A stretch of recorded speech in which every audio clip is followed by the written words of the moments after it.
Last week's train collision at Koon MRT station was not caused by human error.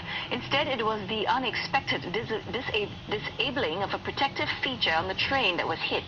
Rail operator SMRT said this today at a news conference with the Land Transport Authority and signalling system provider Thales. Now, LTA will also accelerate their re-signalling project of the East-West line with 2 full-day shutdowns and shorter operating hours for 19 stations in December. The so-called faulty train was controlled by the old signalling system when it was traveling on the East-West line, and the Tuas West extension is operated by the new system called the Communications-Based Train Control System, or CBTC. An abnormal condition on the train disabled a feature designed to apply a protective bubble to ensure a safe distance between trains. Based on the data log, the second train had stopped 36 meters from the first train, instead of the earlier reported 10.7 meters, which was based on video footage. The disabling happened when the train passed a trackside device at Clementi station that had not been modified to be compatible with the new signaling system used on the Tuas West extension. When the abnormality was reported, the plan was to route to Koon to detrain the passenger.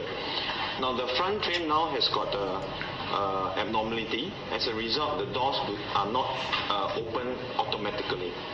All right, and the front train can now only move in RM, restricted manual mode, at 18 kph.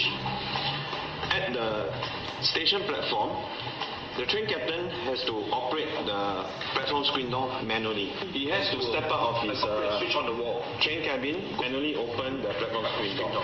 There's a time needed for him to close the platform screen door manually, go back to his train cabin to drive off the train.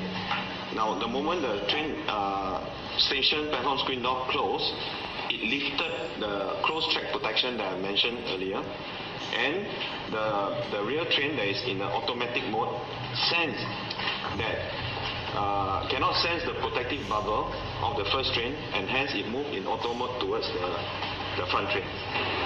When asked why the second train was unable to stop in time, SMRT said train captains are taught that in all train systems, there is at least one protection system in place. The train captain also had to orientate himself to what was happening. Meanwhile, Thales said this was the first time such an incident had happened.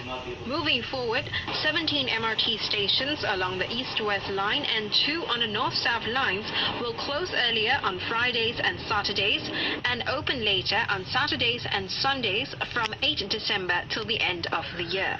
There will also be full Sunday closures on 10th and 17th December on the affected stretches. This is to allow more time for engineering and maintenance work.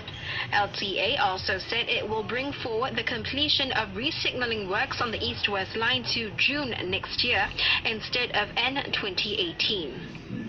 This will substantially accelerate the implementation of the new signalling system for East-West line. We aim to complete the East-West line re-signalling project by June 2018 instead of end 2018. Parallel shuttle buses will be provided along affected MRT stations during affected hours, and commuters can also continue their travel on alternative rail lines. Of the 38 injured commuters, only one is still in hospital. She is at NUH, where she's under observation for neck and back pains. SMRT added it is looking into compensation for the injured commuters. Meantime, Transport Minister Koon said signalling system provider Thales was faced with a challenging situation, given that the same rail line was run on 2 different signalling systems. But he added the company could have done better. Thales could have done better. They have acknowledged their mistake. They have apologized. So I decided that I think to end their misery, we just keep this complete separation. So we have a clean system. You are either on the old legacy system or on the new system. But it means a small little link that you have to provide through bus.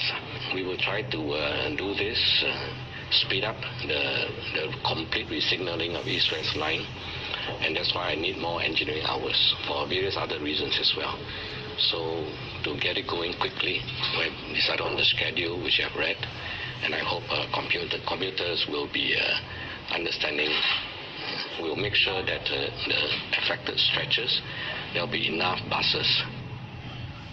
Well, one expert we spoke with says SMRT must change the way training is conducted for its drivers to authorize the driver to override the system if necessary.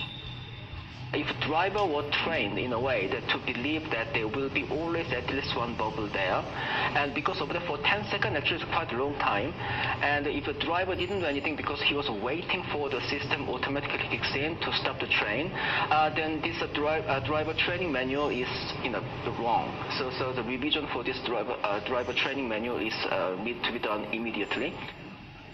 And Dr. Park added that more should also be done to prepare for such contingencies. SMRT should have an alternative should the software fail.